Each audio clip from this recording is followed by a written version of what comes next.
اسرائیل خون کا درندہ بن چکا ہے اور اسرائیل کا جو وزیر اعظم ہے نتین یاہو، اسے تو شروع سے ہی انسانی خون کی لت لگی ہوئی ہے۔ غزہ میں ہزاروں بچوں کا خون بہا کر بھی اس کی پیاس نہیں بجھ سکی تو اس نے شام میں گولان کے پہاڑوں کو بھی ہڑپ لیا اور ہنستے بستے لبنان کو بھی کھنڈر بنا ڈالا۔ اسرائیل جو ہے وہ کئی روز سے ایران پر ٹکٹکی باندھے کھڑا تھا اور حملے کے لیے تلا ہوا تھا۔ اسرائیل نے ایران پر حملہ کیوں کیا تو میں آپ کو بتاتی چلوں کہ عالمی ایٹمی توانائی ایجنسی نے حال ہی میں ایران کے نیوکلیئر پروگرام کے خلاف ایک قرارداد منظور کی تھی اور اس قرارداد کی منظوری نے اسرائیل کو موقع دے دیا کہ وہ ایران پر حملہ کر دے۔ اسرائیل جو ہے وہ ایک لمبے عرصے سے اس جنگ کی تیاری کر رہا تھا۔ اسرائیل کی فضائیہ پہلے سے ہی ایران میں اپنے ہدف کا تعین کر چکی تھیں اور پھر وہی ہوا جس کا ڈر تھا۔ اسرائیل نے ایران پر حملہ کیا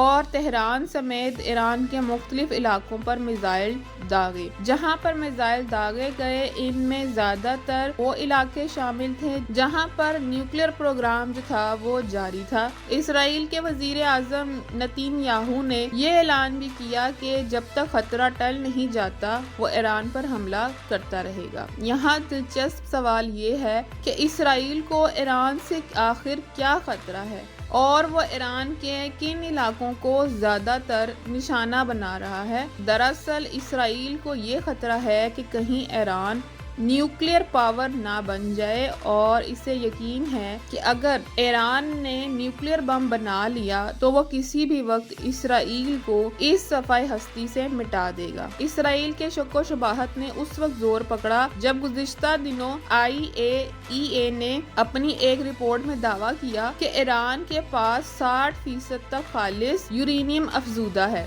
جس سے ممکنہ طور پر 9 جوہری بم بنائے جا سکتے ہیں۔ تو اسرائیل نے ایران کے انہی نیوکلیئر سائٹس کو ہدف بنایا اور اس کے نیوکلیئر سائٹ سمیت بہت سارے جو لیڈرشپ کے لوگ تھے ان کو اور سائنسدانوں کو نشانہ بنایا گیا۔ اگر ہم صدر ڈونلڈ ٹرمپ کی بات کریں تو انہوں نے بھی نتین یاہو کو جنگ سے باز رہنے کا مشورہ دیا تھا اور اس بات کا اعتراف بھی کیا تھا کہ وہ جانتے ہیں کہ نتین یاہو جو ہے وہ ایران پر حملہ کرنے کی منصوبہ بندی کر رہا ہے۔ مزید میں آپ کو یہ بھی بتاتی چلوں کہ امریکہ کی طرف سے ایران کے ساتھ مذاکرات جاری تھے۔ ڈونلڈ ٹرمپ کی طرف سے بار بار ایران کو یہ وارننگ دی جا رہی تھی کہ وہ نیوکلیئر پروگرام کو کنٹینیو نہ کرے اور وہیں پہ ختم کر دے۔ اسی نیوکلیئر تنازع پر ایران اور امریکہ کے درمیان مذاکرات جاری تھے اور ایران جو ہے وہ امریکہ پر بھی یہ واضح کر چکا تھا کہ وہ یورینیم کی افزودگی کی سطح میں اضافہ کرے گا۔ یہی وہ موقف ہے جو اس وقت مذاکرات میں سب سے بڑا تنازع بنا۔ بہرحال ابھی تک عالمی ایٹمی توانائی ایجنسی کو ابھی تک اس بات کا کوئی ثبوت نہیں ملا کہ ایران جو ہے وہ نیوکلیئر پاور بن چکا ہے کہ نہیں۔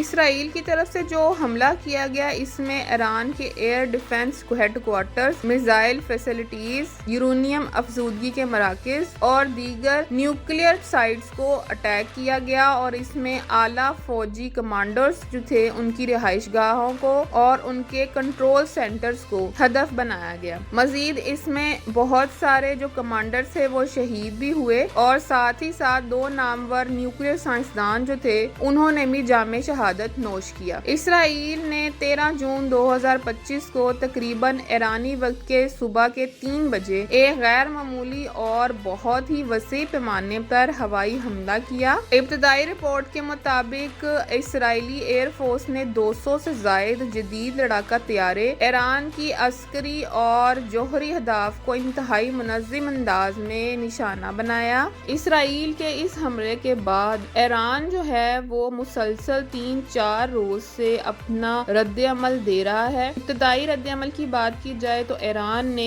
100 جنگی ڈرونز جو تھے وہ اسرائیل کی جانب روانہ کیے تھے اور اب بھی جو ایران ہے وہ گاہے بگاہے بیلسٹک میزائلز جو ہیں وہ اسرائیل کی طرف داغ رہا ہے، جس میں خبر ہے کہ بہت سارے اسرائیلی جو ہیں وہ جان کی بازی ہار چکے ہیں۔ اسرائیل اسرائیل میں سائرن بجتے ہیں۔ اب اس میں جو ہے کافی ممالک ثالث کے طور پر ایران کے پاس گئے کہ وہ جنگ بندی کے بارے میں مذاکرات کرنا چاہتے ہیں، لیکن ایران کی طرف سے ایک بہت ہی صاف موقف سامنے آیا۔ ایران نے کہا کہ جب تک جو اسرائیل نے ہمارا نقصان کیا ہے اس کی تلافی نہیں ہو جاتی، ہم میزائل داغیں گے اور اس کے بعد ہی ہم مذاکرات کی طرف آئیں گے۔ اس کے ساتھ ساتھ میں آپ کو بتاتی چلوں کہ اسرائیلی میڈیا پر یہ خبریں بھی چلنے لگی کہ ایران کو پاکستان کی عسکری قیادت کی سپورٹ حاصل ہے، جس کی وجہ سے ایران جو ہے وہ مسلسل اسرائیل پر حملہ کر رہا ہے۔ اس بات میں کتنی صداقت ہے اس کے بارے میں خواجہ آصف جو ہیں انہوں نے سامنے آ کے اپنا رد عمل دیا ہے اور انہوں نے میڈیا میں یہ بتایا کہ پاکستان جو ہے اس کی اس جنگ میں کوئی انوالومنٹ نہیں ہے، البتہ ایران کے ساتھ پاکستان کھڑا ہے۔ اسی طرح جتنے بھی مسلم ممالک ہیں سب نے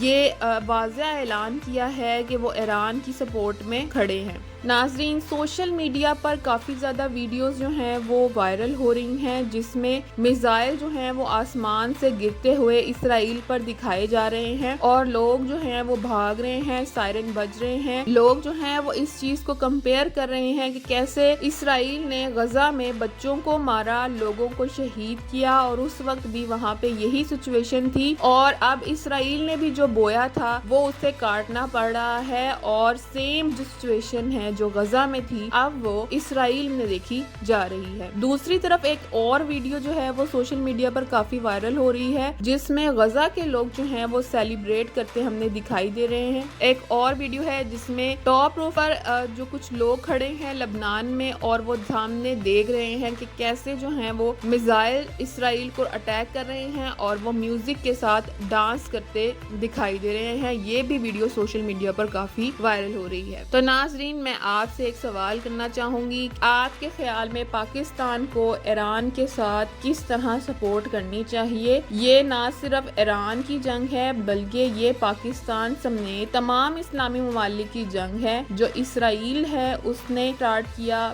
غزہ میں۔ اس کے بعد اب جب ایران ہے وہ ایک نیوکلیر پاور بننا چاہتی ہے تو اسرائیل کو جو ہے وہ اس چیز سے مسئلہ ہے اور اس نے ایران پر بلا سوچے سمجھے حملہ کیا ہے۔ آپ ہمیں کمنٹ سیکشن میں ضرور بتائیے گا آپ کا اس حوالے سے کیا خیال ہے۔ ویڈیو پوری دیکھنے کا بہت شکریہ۔ آپ سے ریکویسٹ ہے کہ چینل پہ نئے ہیں تو اس کو سبسکرائب کر کے بیل آئیکن کو پریس کر دیں تاکہ میری آنے والی ہر ویڈیو آپ کو مل سکے۔ ملتے ہیں اگلی کسی اور ویڈیو میں، تب تک اپنا اور اپنے ارد گرد لوگوں کا بہت زیادہ خیال رکھیے گا۔ اللہ حافظ۔